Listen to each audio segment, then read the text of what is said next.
people should get the chance to throw out their local MP if they are found guilty of UAL harassment, a senior Labour MP has said. Stella Creasy said the government should consider new recall legislation that would trigger a by-election if a certain percentage of constituents signed a petition. She warned that in any other job, a person found guilty of UAL assault or harassment would be sacked. Yet even if MPs are kicked out of political parties for such behaviour, they are allowed to continue with their duties, holding local surgeries and attending the House of Commons, until the next election. Creasy spoke out after Commons leader Andrea Leadsom announced on Thursday that a new system would be set up to deal with complaints about bullying and harassment in Parliament. Leadsom said a cross-party working group had been created to determine exactly what this new system would look like. But she came under pressure from several MPs to spell out what the sanctions would be for those found guilty. Creasy told the Commons this was the elephant in the room and called on her to consider giving constituents the right to recall their MP. She later told BuzzFeed News they say they're looking at sanctions, but the ID&T clarify recall was one of them. And it is a problem because the parties take away the whip, but Parliament has a duty to make the space safe.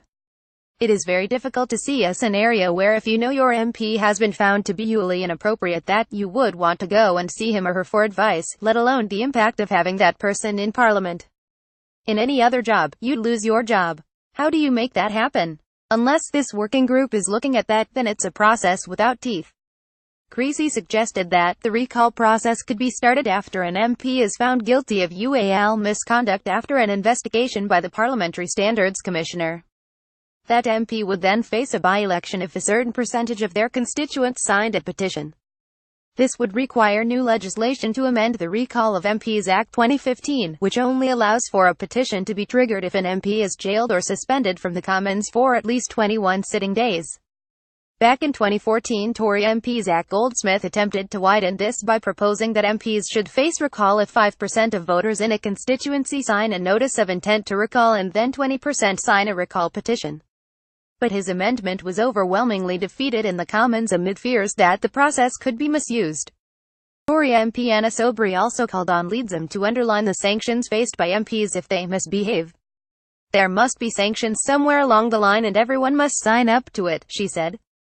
Tory former leader Ian Duncan Smith said there was a real issue with parties suspending the whip from an MP facing allegations.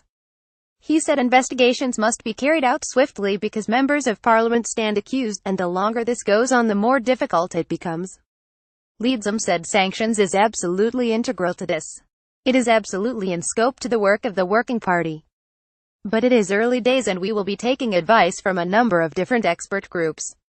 A number of Conservative and Labour MPs are currently being investigated over allegations of UAL misconduct, including Tory Charlie Elphicke and Labour's Kelvin Hopkins, who have been suspended from their respective parties.